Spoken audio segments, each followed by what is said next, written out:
Allahu Akbar. Allahu Akbar.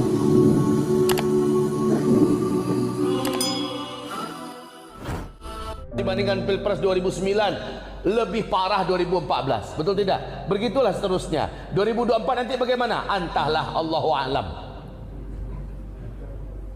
Tapi yang pasti ke depan lebih berat dari sebelumnya. Sekarang secara global saya berikan gambaran umum dulu. Dan ini sesuai dengan hadis-hadis Nabi sallallahu alaihi wasallam. Agar saya pas menyebutkan nanti apa persiapan anak muda. Apa persiapan kita semua. Saudaraku, setelah COVID-19 ini COVID-19 ini baru menguak ke permukaan setelah Presiden Republik Rakyat Tiongkok Xi Jinping dengan pongah dan sombong, dengan angkuh dan penuh takabur berani berkata dalam acara nasional ketika parade militernya dipertontonkan, ketika persenjataan hebatnya dikasih unjuk, ketika parade pesawat tempurnya semuanya diperlihatkan. Lalu apa katanya? Tidak ada satupun kekuatan yang mampu mengguncang Cina. Hari ini tidak ada satupun kekuatan yang mampu mengguncang Cina. Sombongnya luar biasa. Langsung Allah kirimkan bala tentara kecil-kecil tak nampak, namanya COVID-19. Tak kantuk-kantuk sampai jamban dalam Sarawak. Berserak-serak langkahnya, Pak. Tidak sampai di situ. Dunia, negara-negara di dunia serentak menuntut Cina sekarang ini, menuntut ganti rugi karena mereka menutupi kasus COVID-19 ini dari awal, dan ini menyebabkan terjadinya pandemi global. Kerugian tiap-tiap negara tidak mampu dikira, dan tiap-tiap negara sekarang sudah menuntut kepada Cina ganti rugi. Dari mana dia akan bayar? Di waktu yang sama COVID-19 mengalami gelombang kedua. Kemudian terjadi banjir lebih dari 2 bulan berturut-turut hujan lebat di Cina. Setengah Cina hilang, sampai 6 meter banjirnya. Rusak toko-toko, hanyut mobil-mobil, tidak terkira jembatan-jembatan yang hancur, rumah-rumah yang dibawa hanyut, tidak terkira kerugian hewan ternak hilang hanyut, dan kemudian pertanian juga rusak seluruhnya. Kegagalan ini menjadikan Cina betul-betul ambruk seambruk-ambruknya. Di waktu yang sama Cina cari masalah dengan India, negara yang sama-sama jahat kepada Islam. India bulan Februari baru saja mengumumkan mengeloloskan undang-undang tersebut mengharamkan orang Islam untuk menjadi warga negara India di negeri India, harus keluar cepat, tidak berhak menjadi warga negara India. Limitnya sampai April. Bila April tidak keluar, maka pemerintah India di bawah Narendra Modi akan membasmi habis bagaimanapun caranya. Allah Maha Adil. Di bulan Maret Covid pun masuk India. Habis tunggang langgang India, kocar kacir, lockdown sana, lockdown sini. Ekonominya langsung ambruk dan amblas. Sekarang India dan Cina berhadap-hadapan di perbatasan Lembah Golan. Allahu Akbar. Allah hadapkan negeri-negeri jahat kepada Islam ini sesama mereka. Di waktu yang sama Cina juga membuat masalah dengan Hong Kong, buat masalah dengan Taiwan. Sekarang persiapan dua negeri ini untuk menuju pertempuran besar. LCS membara. Cina berhadapan-hadapan dengan Amerika Serikat, dengan Filipina, dengan Thailand, dengan Malaysia, bahkan dengan Indonesia, dengan Brunei Darussalam. Mereka tidak menerima. Jepang juga tidak menerima. Sekarang Australia ikut campur, dan juga Inggris ikut campur, ikut berpihak kepada Amerika untuk menghadapi Cina. Sementara di sebelah utara Turki sedang bersiap-siap perang dengan Yunani dan dengan Prancis, dengan Mesir. Di waktu yang sama NATO bersiap-siap perang melawan Rusia. Ini zamannya ke depan adalah zaman perang. Sudahlah krisis ekonomi yang berat yang harus dihadapi, peperangan yang tidak dapat tidak. Dan itu ada dalam hadis-hadis Nabi SAW. Nabi tidak merinci nama negara, Pak.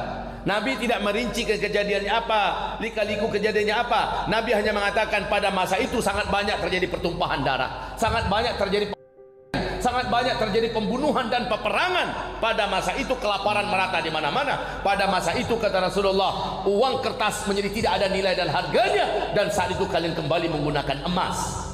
Sekarang emas coba lihat harganya melejit.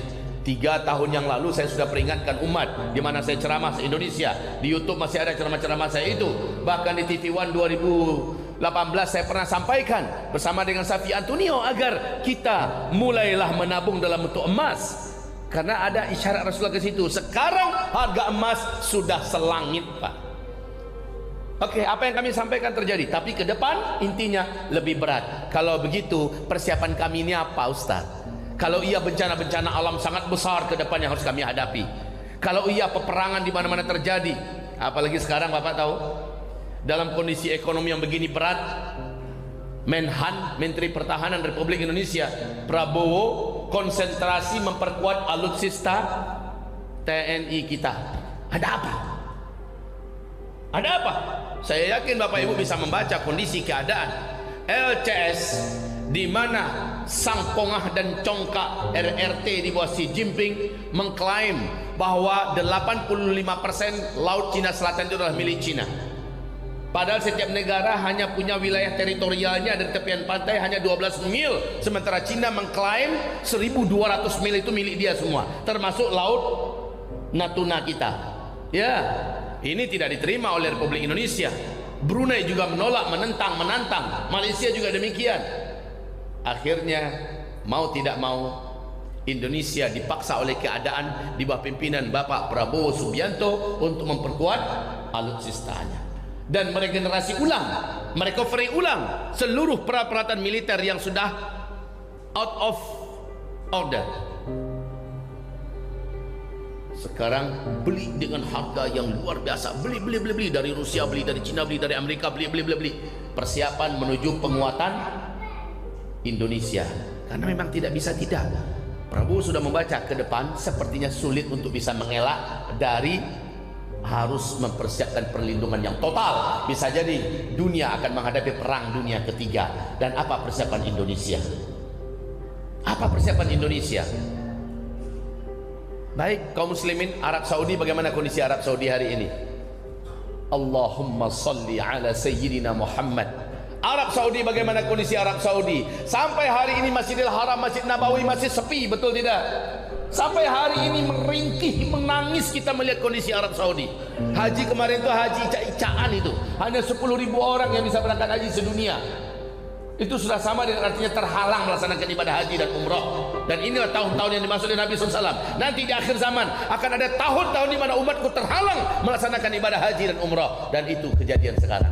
Pada masa itu kata Rasulullah, kalian akan kembali mengikuti orang-orang sebelum kalian, sejengkal demi sejengkal, sehasta demi sehasta. Walaupun kalian melihat mereka memasuki lubang biawak, kalian ikut-ikutan memasuki lubang biawak. Itu artinya apa? Umat Islam penguasa Mekah Madinah itu nanti akan mengikuti budaya Yahudi dan Nasrani, sebodoh-bodohnya mengikuti. Walaupun udah nggak masuk akal, kalian akan tetap ikut. Sekarang betul Pak, di zaman MBS anak muda bocor wih kok. Di zaman MBS ini semua yang dulu dilarang sekarang dia buka. Wanita dengan laki-laki sudah boleh saling bersaing di pasaran, sudah boleh ada di kasir-kasir, menjaga hotel, menjaga toko, sudah boleh bawa mobil sendiri, sudah boleh jadi sopir. Sekarang bioskop-bioskop 200-an bioskop lebih dibuka di kota-kota besar, bioskop-bioskop mewah dan canggih. Sekarang acara sepak bola, pertandingan segala macamnya sudah boleh wanita laki-laki tumpah ruah. Hotel-hotel sudah boleh dimasuki laki-laki wanita tanpa harus pakai surat nikah, silakan. Sekarang bahkan acara organ, musik-musik, mendatangkan penyanyi-penyanyi setan, penari-penari setan, penari-penari India, K-pop dari Korea didatangkan. Bahkan acara gulat MMA wanita kelas dunia yang hanya dengan segitiga bermuka.